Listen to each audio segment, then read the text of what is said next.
Hello everyone, আসসালামু আলাইকুম। কেমন আছেন সবাই? আশা করি সবাই ভালো আছেন। নতুন একটি ভিডিওতে আপনাদের আবারও স্বাগত জানাই। দক্ষিণবঙ্গের অন্যতম পরিচিত একটি অপারেটর ঈগল পরিবহন। সম্প্রতি তারা তাদের বহরে থাকা দুটি এসি ইগনো AK1J বাসকে রিবডি করে নন এসি বাসে কনভার্ট করে। বাস দুটি হলো 15-11-72 এবং 15-11-75 সিরিয়ালের দুটি বাস। বর্তমানে বাসটি সাতক্ষীরা, যশোর, মাগুরা হয়ে সরাসরি খাগড়াছড়িতে চলাচল করছে। সাতক্ষীরা এবং যশোরবাসীদের জন্য একমাত্র খাগড়াছড়ির অপশন হলো ঈগল পরিবহনের এই বাসগুলো।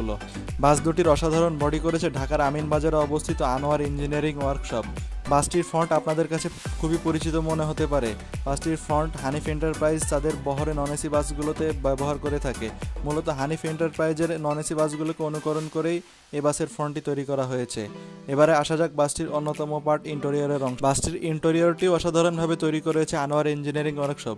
ইন্টেরিয়রটিতে একটি ক্লাসিক্যাল ফিল পাওয়া যায়। বাসটির সিট বিন্যাস হলো ইকোনমি ক্লাস, অর্থাৎ 2:2 করে সিট বসানো হয়েছে। সিটগুলো বেশ আরামদায়ক এবং সিটগুলোর সামনে যথেষ্ট লেগ স্পেস পাওয়া যাবে। একটি লং জার্নিতে বেশ আরামদায়কভাবেই ভ্রমণ করা যাবে এই বাসটিতে। সিটের ডিজাইনের কথা যদি বলতে হয়, তবে আমরা বাংলাদেশে থাকা হিনো RN গাড়িগুলোতে যে ধরনের সিটের মডেল দেখতে পাই সেই ধরনের মডেলকে অনুকরণ করে বানানো হয়েছে। দক্ষিণের এই প্রবীণ অপারেটরটি ঘুরে দাঁড়ানোর চেষ্টা করছে। যেহেতু বাসটি সম্পূর্ণভাবে নতুন বডি করা হয়েছে, তাই সকল র ম্যাটেরিয়ালসই নতুন ব্যবহার করা হয়েছে বাসটিতে। এবারে আসা যাক বাসটি আরও একটি অন্যতম অংশ, ড্রাইভিং কম্পার্টমেন্ট। অন্যান্য 1J বাসের ড্রাইভিং কম্পার্টমেন্টের মতো এটিও একই রকম, তবে ড্যাশবোর্ডটি লাক্সানা বাসের মতো করে করা হয়েছে।